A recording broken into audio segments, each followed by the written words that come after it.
नमस्कार दोस्तों, आज का जो हमारा विषय है वो है आस्तिक और नास्तिक। तो आस्तिक हमारे समाज में किसको माना जाता है? जो ईश्वर में आस्था रखता हो।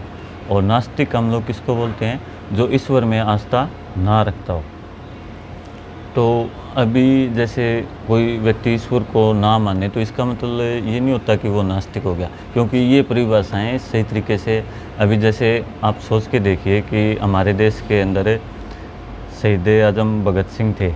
उन्होंने लाहौर सेंट्रल जेल के अंदर एक लेख लिखा था, मैं नास्तिक क्यों, जो 27 सितंबर 1931 को द पीपल के अंदर छपा था। तो उसके अंदर उन्होंने विस्तृत वर्णन किया था कि मैं नास्तिक क्यों। तो वैसे लोगों ने प्रचारित कर दिया उनके बारे में कि भगत सिंह तो नास्तिक तो नहीं। दोस्तों, वो नास्तिक थे नहीं।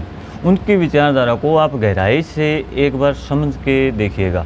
वो समाज को मानते थे, समाज को मानते थे, इसीलिए उन्होंने हमारे लिए अपनी जान दी।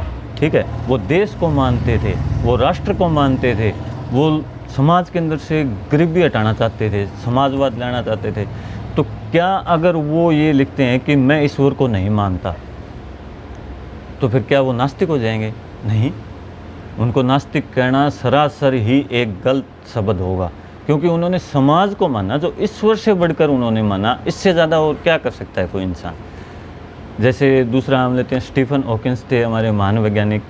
उन्होंने भी ईश्वर के अस्तित्व को नकार दिया था और उन्होंने विज्ञान के अंदर इतनी ज़्यादा खोजें की कि आज भी समाज उनका अनुसरण करना चाहता है। क्यों? उन्होंने ब्रह्मांड को माना, उन्होंने प्रकृति को माना। तो सीधा सा सवाल ये है कि ईश्वर को नकार देना या ना मानना नास्तिक नहीं होता, क्योंकि कोई मनुष्य किसी न किसी चीज़ को ज़रूर मानता है, चाहे वो समाज को माने, घर परिवार को माने, या यार दोस्तों को माने, चाहे वो किसी को, प्रकृति को मानो। आप किसी न किसी चीज़ को तो मान रहे हो ना आप, तो फिर नास्तिक कैसे हुए? जो व्यक्ति किसी को भी मान लेता है तो वो नास्तिक नहीं हो सकता। तो इस आज के लिए इतना ही। आगे आपसे फिर मुलाकात होती रहेगी। धन्यवाद।